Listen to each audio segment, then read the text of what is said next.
முத்துக்குமரன் அவர்கள் பல தடவை ஒவ்வொரு நாளுமே இந்த பிக் பாஸ் நாள்ல இந்த 90-91 நாட்கள்ல முத்துக்குமரன் அவர்கள் ஒவ்வொரு நாளுமே அவர் அந்த பிக் பாஸ் வீட்டுக்குள்ள போனதுல இருந்து இப்ப வரைக்கும் வெளியில மக்கள் என்னத்தை பேசி கொண்டிருக்காங்க, வீட்டுக்குள்ள இருக்க ஒவ்வொரு போட்டியாளர்களை பத்தியும் என்ன மனநிலையில இருக்காங்க அப்படின்றத அவர் கரெக்டா சொல்லுவாரு. இது சீசன் 4 ஆரி அர்ஜுனன் அவர்கள் கரெக்டா ஆரி அவர்களுடைய பேச்சுக்களும் அவருடைய எண்ணங்களும் செயல்களும் மக்களோட எண்ணங்களும் செயலோட கனெக்ட் ஆயிடுச்சு. அதுக்கப்புறம் பெருசா அவ்வளவு தூரம் கனெக்ட் ஆகல. முத்துக்குமரன் அவர்கள் விடயத்துல 4 வருடங்களுக்கு அப்புறம் முத்துக்குமரன் அப்படின்னு ஒருத்தர் மக்கள் ஒரு விடயத்தை இப்படி நினைக்கிற அந்த நிமிஷத்துல ஒரு டவுட் ஒன்று வரும்.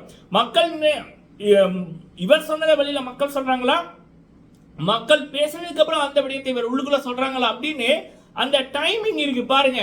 முத்து நம்ம ஒரு விடயத்தை நினைப்போம், டிவியை போட்டு பார்ப்போம், இது இப்ப நான் சொன்னது முத்து சொல்றார் அப்படின்னு மாதிரி இருக்கும். சிம்பிள் மக்களே, இன்னைக்கு முத்துக்குமரன் அவர்கள் சௌந்தர்யாவை பத்தி இந்த வீட்டுக்குள்ளேயே இருக்க தகுதி இல்லை, அதாவது அவர் அப்படி சொல்லல, அவர் டீசெண்டா சொன்னாரு. நம்ம அதை பத்தி எப்படி சொல்ல முடியும்? இப்படித்தானே சொல்ல முடியும். இந்த வீட்டுக்குள்ள தகுதியே இல்லை, 4 வேளை வெக்கமும் மானவம் ரோசம் சூடு சொரணம் ஒன்றுமே இல்லாம ஒன்றும் செய்யாம எந்தவித திறமையுமே இல்லாம இன்ஃபுளுன்ஸ் மூலம் அந்த வீட்டுக்குள்ள போய் சும்மா அந்த டேபிள் சேர் கூட ஏதாவது பயனுள்ள விதத்துல இருக்கு.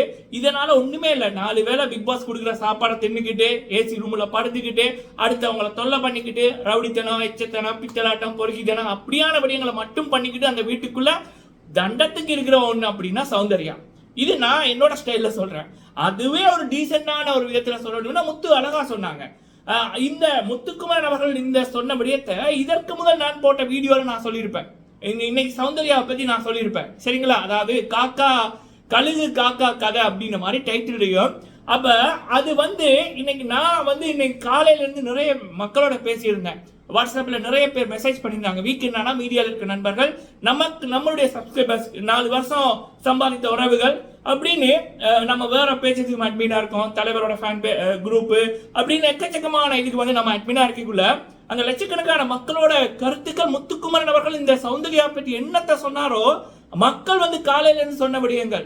இதுதான் அந்த கனெக்டிவிட்டின்றது. பொதுவா ஒரு பிக் பாஸ் போன்ற ஷோல ஒரு டைட்டில் வின் பண்ணணும்னா மக்களோட கருத்துக்களை யாரு புரிஞ்சுக்கிட்டு இருக்காங்களோ, எண்ணங்களும் செயல்களும் ஒரே மாதிரி, உள்ளுக்குள்ள இருக்க போட்டியாளருக்கும் மக்களுக்கும் ஒரே மாதிரி கனெக்டிவிட்டி இருக்குது, ஒரே மாதிரி எண்ணங்களும் சிந்தனைகள் இருக்குன்னா அவங்க தான் வின்னர். ஏன்னா அவங்களுடைய பாதை கரெக்டா இருக்கு அப்படி என்பது அர்த்தம். ஏன்னா இங்க வெற்றியாளர் தீர்மானிக்கிறது யாரு? மக்கள். அப்ப மக்கள் நினைக்கிறத உள்ளுக்குள்ள ஒருத்தங்க நினைக்கிறாங்கன்னா அவங்க வழிதான் கரெக்டான வழி.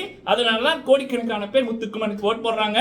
மக்களின் கருத்தை, அதாவது இந்த சௌந்தர்யாவை பற்றி அந்த மக்களின் கருத்தை முத்துக்குமரன் அவர்கள் இன்னைக்கு இவருக்கு பதில் இவர் டாஸ்க்ல கரெக்டா சொன்னாரு. என்னுடைய பார்த்த மக்கள் எல்லாம் விசில் அடிச்சாங்க, எங்க மனசுல இருக்கிறது அப்படியே சொல்றாருன்னு. நான் பல தடவை ஒரு விடிய சொல்வேன். 20 வயசு சாட்சனாக்கு இருக்கின்ற அந்த மேச்சூரிட்டி, அந்த தெளிவு, நம்ம சில விடயங்களை மாத்திக்கொள்ளணும்.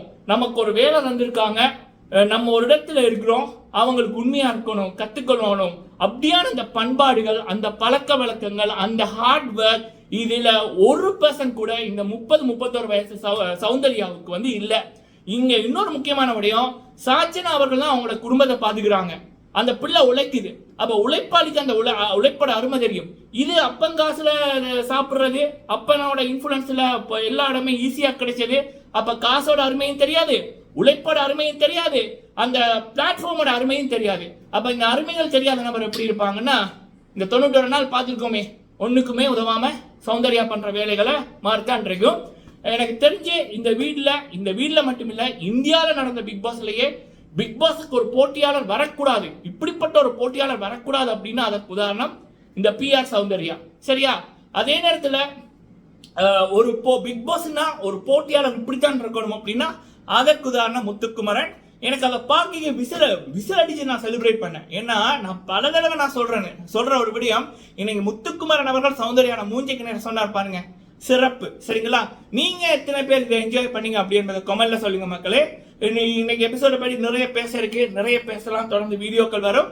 நீங்க உங்களோட கருத்துக்களை சொல்லுங்க. நன்றி.